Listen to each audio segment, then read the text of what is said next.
And it doesn't tell me how many, it doesn't tell me how well we're utilizing the buses compared to other areas. Does anybody understand what I'm trying to understand? Paul does. Paul, can you explain what my question? It just sounds like you want to know how many riders per bus. I'd like to know how many riders per bus. Well, understand And how that relates to, like, when we say it's in the range for higher density areas, how the riders per bus compares. Well, we're a more rural agency, so No. understand if we're picking someone up on the south end and taking them north, we could have 40 or 50 minutes of just travel time. So Sure. the higher our number, the better that we are getting people on that bus. I think what I'm trying to get my head around is if we say something like that our average trips per hour are the same as a higher density area, urban or suburban, and then we're making a comparison, but what I can't tell is how many people are on the bus in our area versus how many people are on the bus in these other urban and suburban areas. And then I just think it might paint a somewhat different picture. And then my other part of that is that we're serving the more urban areas of the county, right? We're serving 3/4 from a route. So I don't know. I just think maybe that I just got it today, so I'll chew on it a little bit. But I don't know that paints the total picture. Well, I think part of it may depend on the size and types of buses that are being used. So one of the questions might be whether we are using buses that are of the right size, whether they could be either downsized or upsized if they picked up more people. But I guess the nature of paratransit is that they're usually going to be only 1 or 2 people on each bus. Is that Now, I may have 3 riders in Langley that all need to go to Oak Harbor, but if they're going at different times of the day and we can't work within that 1-hour window to put them all on the same bus, then we can't do it. Yeah. It does, the numbers do make sense if you multiply 10 pair of buses times 2.3 average trips, you get the 228 average trips per day. So these numbers are consistent with each other. The number of new applicants, I guess it would be interesting to know, do people ever tell you that they're no longer going to use the service? Surprisingly, yes. When we started to initiate the new Route 58, I sent letters to all of those who had lost or had gone out of bounds for service. I sent them letters letting them know, hey, you're coming back in bounds. I actually got 2 people that responded to me saying, thank you, but I don't need the service anymore. So the sort of total number of people that are approved for services, do we have that number roughly? I can tell you that with instituting the condition of eligibility, anyone who's applied, not anyone, 99% of people who applied will probably be eligible. Their condition may be so broad that they may never need us. But unless they can travel the fixed route on every route that's on this island without restriction, that's the only person I can deny service for paratransit. If they can ride every single route without a transportation barrier preventing them. Right, I understand it, but I was sort of asking approximately how many people are currently eligible. Oh, for Whidbey Island, we have 1,050.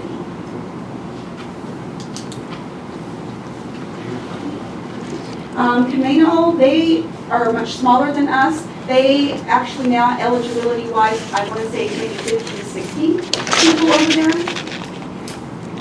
What's that now? People that you have signed up and are active on paratransit. It varies throughout the days, but yeah, we probably have, it's pretty busy. They usually have bars going around 7.42 hours, and they stay pretty busy through the whole times. I would say at least 10 to 15 people. But then The if actual you, number who are that's certified to ride. that's just on the para, but if you do a fixed route, there's usually quite a few more, because we have quite a few that get on para, or on the fixed routes too. Yeah, in terms of eligible para riders. Right. Are you finished? Are you finished? I think that Ken had a question earlier. Joan, in general response to your question about productivity, productivity is always going to be a challenge in a rural setting, and particularly on Whidbey and Camino, with the great distances we have between communities and between nodes of services. That's a pretty high figure. You know, with a 40-plus mile island, miles add up real fast. One of the interesting things that that the chairman and I have talked about conceptually is satellites, which would greatly reduce mileage and would increase productivity. But that's a very conceptual sort of thing, but it does address the issue of trying to compact the services in smaller areas to increase that productivity.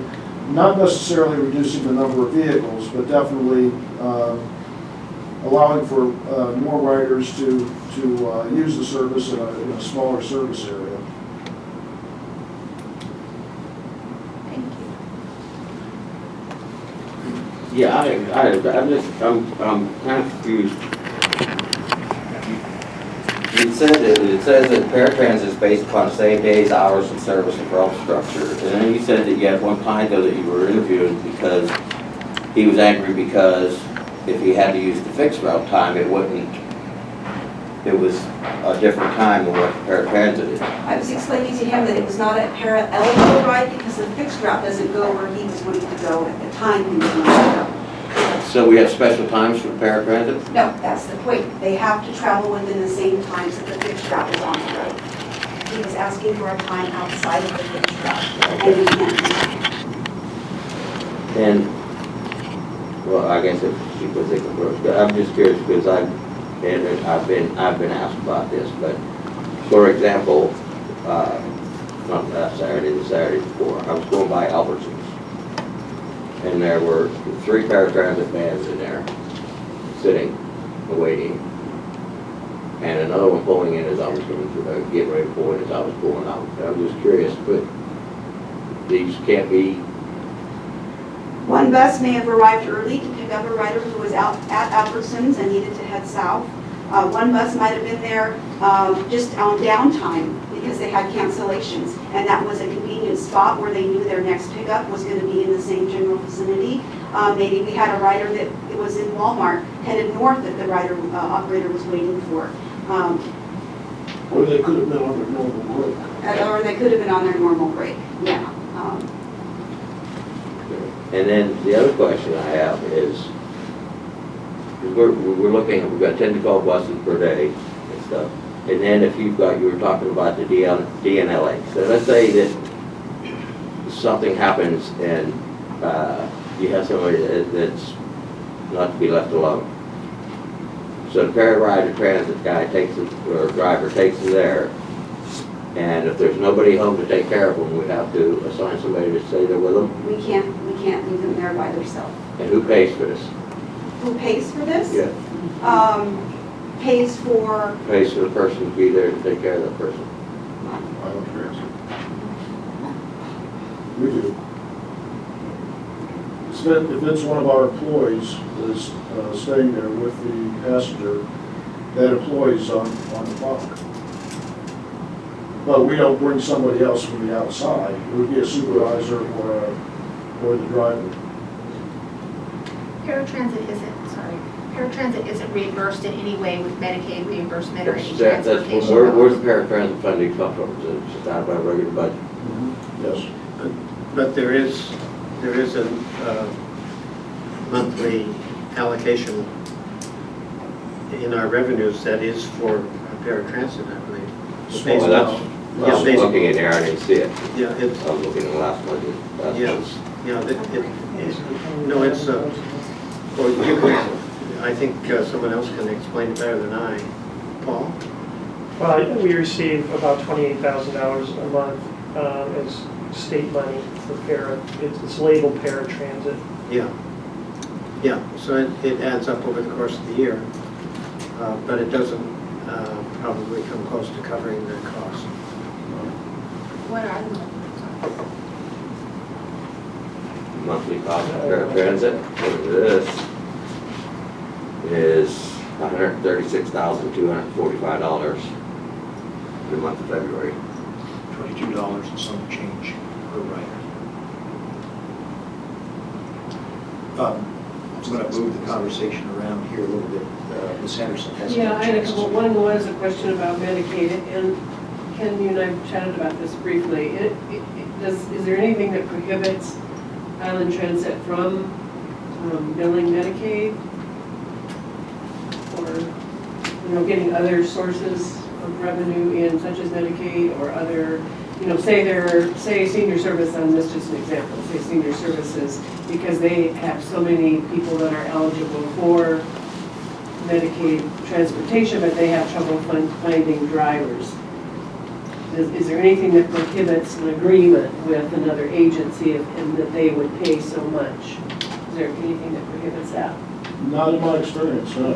But So that could be there something. are that could be- opportunities, other opportunities, even if it's a minimal amount. Right, The issue that I've found, it's a significant issue, that I found in other areas is that in a lot of cases, those agencies do not want to give up their funding. They yeah, wanna- no, I understand that, but it's still maybe something we're pursuing But at some it's- point. And for sure, the Medicaid funding might be. It certainly is a more productive use of those funds if they can contract with the local And I provider. think some would be willing to give up those funds, because a lot of them are targeted just for transportation, so it's not like they can use them for Okay. other things. My other question was, if you could go to your last slide. So, when I look at that, and I might have a little different slant, I guess I don't see those as terribly negative numbers. To have increased by, twice the amount of ridership in 7 years, and, cancellation and no-shows really didn't go up all that much. I guess I don't see that as terribly negative. Do you have any comparison with other transit companies about, as far as those numbers? Is that a pretty realistic? We're dealing here in many cases with a very vulnerable population, and so I would expect that some people aren't gonna call and cancel, or there will be no-shows. So, I don't know, is that within a normal range of other transit companies, do you know? I don't know, but I'm getting ready to go to the ADA conference. and, That would be really I interesting. will ask what they're doing. 9% on cancellations seems like a low number, but that could be a bus and a half a day. No, I understand, but I also understand that it's a very vulnerable population, and we have to have some leeway for some of those things. And the FTA ensures that we do. That's, It would be interesting once you get those numbers to see how we compare. That's all. I have a couple comments here also.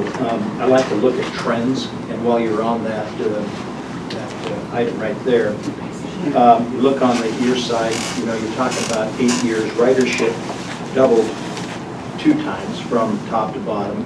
Cancellations also doubled, and but you go to the no-show side, and the no-shows went up 5 times.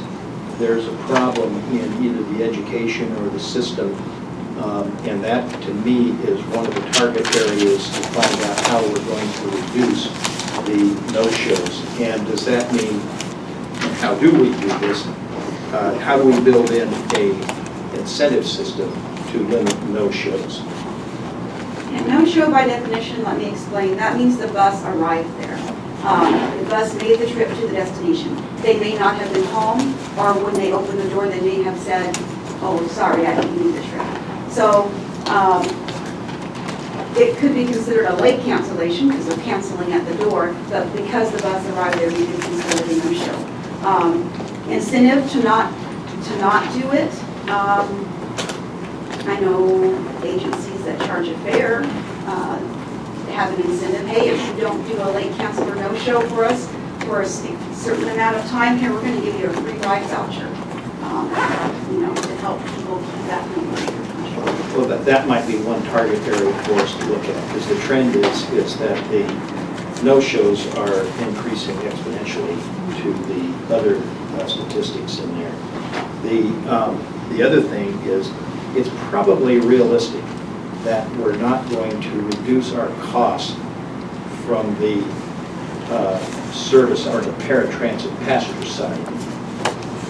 We're probably not going to change or have a big impact on behavior, but we can have an impact on the type of vehicles, the type of route structures that we insist on. And I like what you're saying about being close to the fixed routes, et cetera, et cetera. Now, you may be doing it the most economical way with those larger buses, and I know we're not going to run out right now and change vehicles, but my observation is this. I have seen a number of people who are capable of walking onto that bus, not wheelchair bound, though we have facilities for assisting wheelchair bound people. Should we consider having smaller vehicles, more economically operated and cheaper to purchase, smaller vehicles for part of our route areas, a mix of the paratransit type and these, or go to the larger vans, smaller vans? We have control over reducing our costs and still providing the service. The other thing that I have observed, and Ken touched on it just briefly here, is should we consider having satellite parking areas so that we reduce the travel miles between the central station here and the outlying areas, such as, for example, collaborate with the South Whitby School District, collaborate with some agency or somebody in the Freeland area and the Oak Harbor School District, these are examples, to house these vehicles in these areas so that we cut down on this travel time between the vehicles. Because, on a daily basis, I don't know what they're really doing, but as I'm going up and down the island, it is not uncommon for me to pass 3 or 4 empty paratransit vehicles. And there's probably a good reason for it, but that's also a cost item, and it's probably showing up here in the statistics too. So, since this is a workshop, this is something perhaps we have some control over cutting the costs by the way we manage the vehicle and the routes.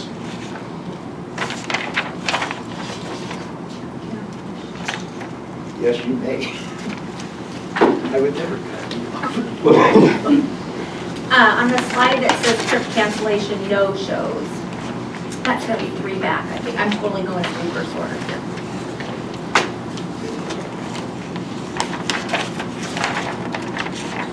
So here I just made a note. You had mentioned that our practice was that the riders should be suspended at about 3 times, and that there is an FBA requirement that says 9 times.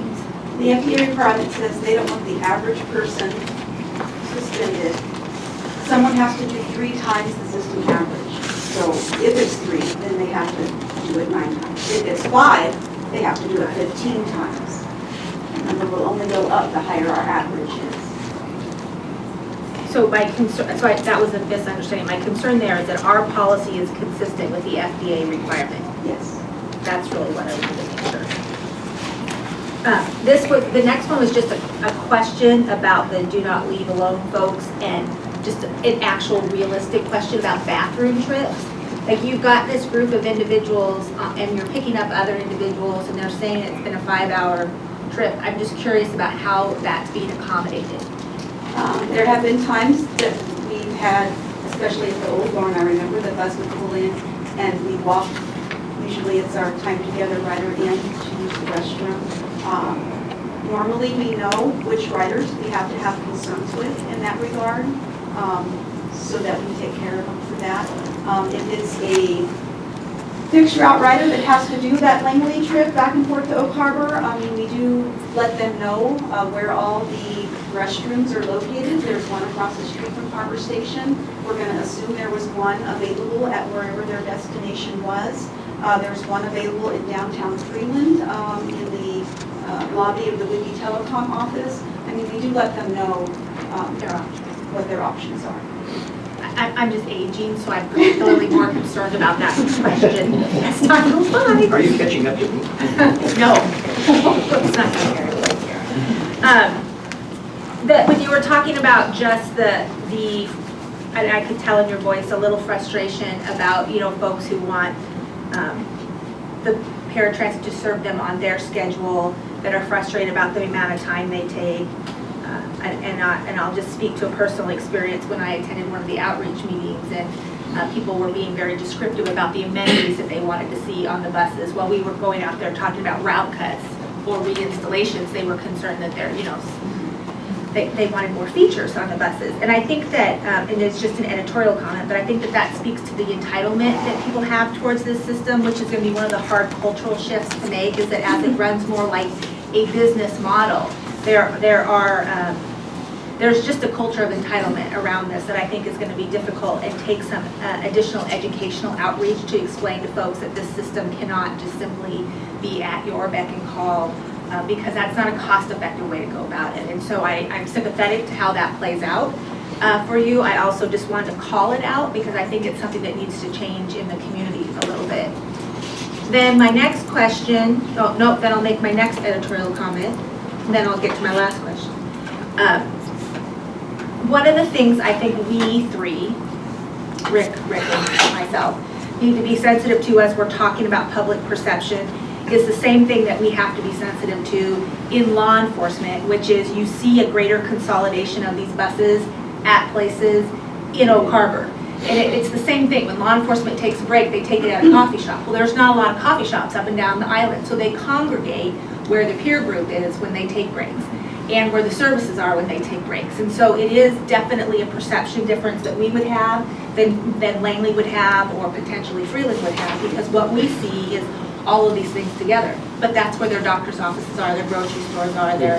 And so it's just that we'll have to be disciplined in our thought to remember that they're coming from all over into the community. And I only know this because I had a fit about law enforcement once, and then they schooled me in understanding their culture. And now I'm aware. Okay, now I'm almost done. And then budget-wise, knowing that this is about $22 per hour, that we've got 28,000 coming in, 136,000 going out, and our population begins to age, and we have this automatic eligibility age range of 80-90. How are we, they're cost control wise, we've got a population that is healthy into their 80s and 90s, and so our user group is increasing dramatically on one of our most expensive services that we provide. What are we doing to plan for that obvious increase of cost that's just right around the corner? How far are you from 80? Far. 9.5 years, 3 days. This is my concern. So I guess from a standpoint of budgeting and future conversations that we have, especially around paratransit, is this is a really expensive service to provide, our highest cost per hour to provide, and we're going to have an increased demand on that. And so I think we need just some budget strategies to figure out how we're going to accommodate that increased cost over time. Paul's on it. Okay, now we have a lot of items to cover here, and we've already burned up almost an hour, so we're going to have to move this one along.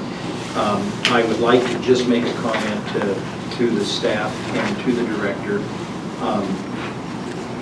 Please come up with a proposal on how we can cut costs in this category and not have a reduction in service that complies with the federal requirements. Say it. Or recoup costs, Or recoup, yeah. so where we can bill. You know, I think on the initial proposals, I like to see grounds up proposal, the staff get involved in the solution. You all take ownership of the solution and it comes from you, and then we can hammer on it from this side. Let's move on to item number 2. Thank you. Thank you Good very job, much. Dean. Nice presentation. Yes, very good presentation. Yeah. Item number 2 is the Parker Road SR 20 Transit Improvement Project presented by Todd Carlson from Washington State DOT. Welcome, Todd. Thank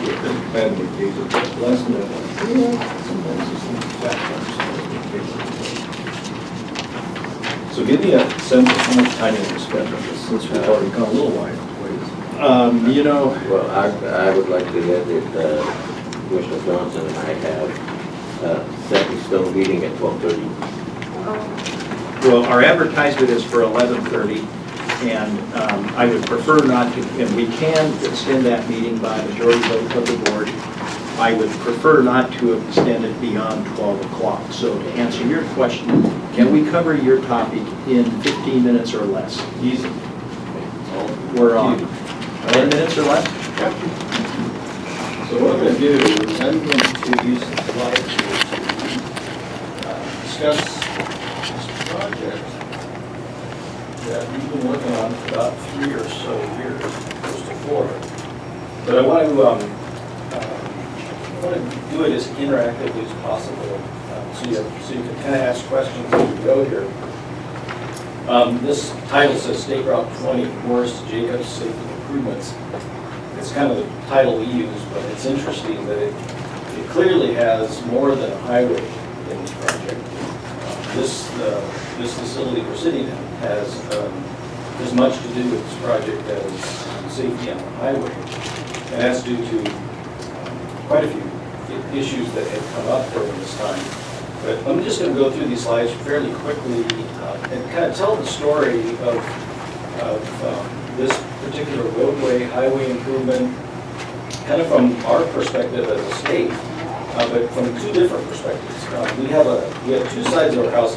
One side that works directly with cities, counties, and transit partners on projects, but sometimes sort of regulates because we have to give access permits to highways. We have to make sure if you're going onto the highway, it's safe and it meets all the standards. That's what I tend to spend more of my time doing. On the other side of the house is people that build the projects. So we kind of had an interesting, collaborative, but somewhat different perspective on this project, because when we started our safety improvement, I was kind of just watching it. But it wasn't something I was involved in until this facility became an issue for access to 20, to Highway 20.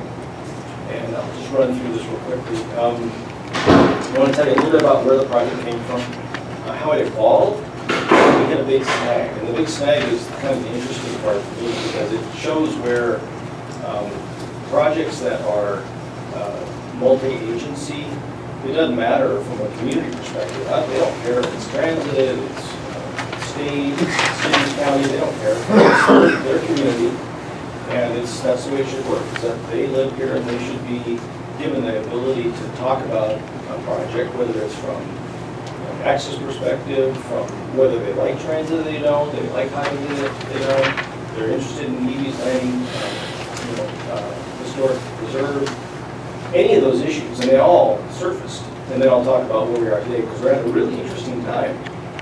We're trying to go to ad here within a month to start this project. So I'm going to touch on this really quickly. Where did this project come from? I came up here in about 2003 from Olympia, and the first meeting I went to of the Island Sub-RTPO, which is a regional transportation planning organization, which is all the, the executive level elected officials on the island, they meet, and they say, would you please do this section from Grace to Jacobs? It's a mess. It's got narrow shoulders, there's a lot of collisions. So we kind of looked at it and said, yeah, this is kind of the last on the list of priorities that we have for the island in terms of collisions and shoulders that are lacking narrow shoulders. But there's no money. We spent about $75 million on the island, and really the this is kind of it was the end of the safety program that we had from the 1990s. This is just some pictures of what, you know what they look like. Some places are shoulders, some places they're aren't. And if you're trying to walk or ride a bike along there, it's pretty scary.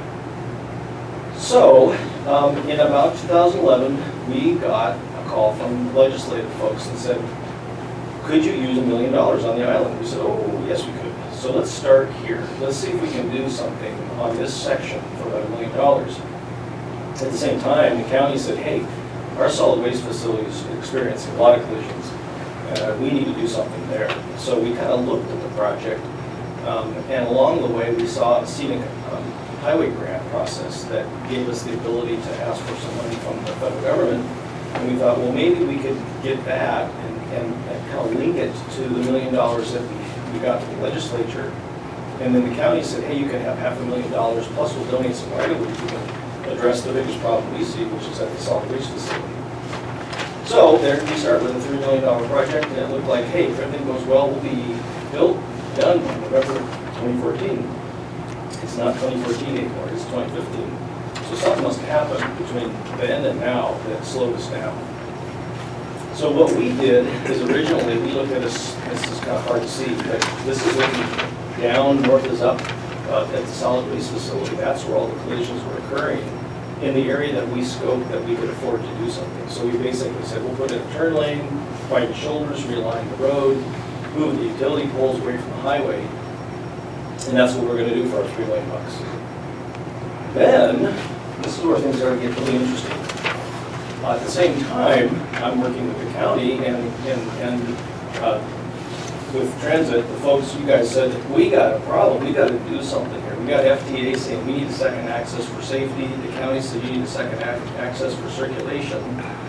Or you could widen your existing entrance, but you still need a second access for circulation. But if you build a second access, you probably don't need to do turn lanes at your main entrance. So the decision was, let's build this Parker Road realignment, which would kind of put a T into the curve, much like it is down at not Patterson, Patmore. So that looked like a pretty good alternative. We looked at it from the safety perspective, all the things like sight distance and all that good stuff, and said, it's not perfect, but it's a lot better. The county said, yeah, we agree, so let's go for it. Well, some folks didn't think that was so cool, so we had a meeting that I think Representative Norton Smith put on at PRI and said we had a lot of folks there, so we have real concerns about this. Now, there were some hidden agendas too, but the reality really was, they said, if you're driving on the highway and you're coming southbound, and if you're going to make a left turn like you used to on Smith Prairie Road, you could see where you're going. It was fairly good. You could see what was behind you. So if you saw somebody coming too fast behind you, you could make it. You could adjust. Well, then turn. There's no turn lane, and you have to make a left in that curve. The volumes are high enough. People really far comfortable. And so what we did is we said, hey, there's enough concern here, even though it meets the engineering